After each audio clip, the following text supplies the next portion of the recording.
Night shift workers, sila yung mga nagtatrabaho sa gabi. Sila yung mga palaging puyat at adik sa kape para hindi makatulog sa trabaho. Sila yung mga call center agent. Hello, thank you for calling. How may I help you? Hello? Ito po ba yung hardware? Meron kayong martilyo? Wala po, PLDT po kami. Pukpok mo sa ulo mo. Sila yung mga gwardya. Nak, patay mo na yung sinaing. At iba pa. Dati, sobrang saya ko kasi first time kong matanggap sa ganitong trabaho at first time ko din mag night shift. Pero hindi nagtagal, nahirapan na ako mag-adjust.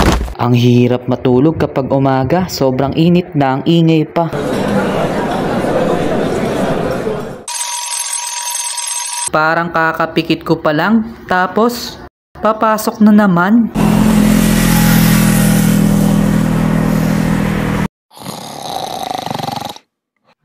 Kaya ang nangyayari, nakakatulog ako sa jeep at lumalampas ako sa bababaan ko.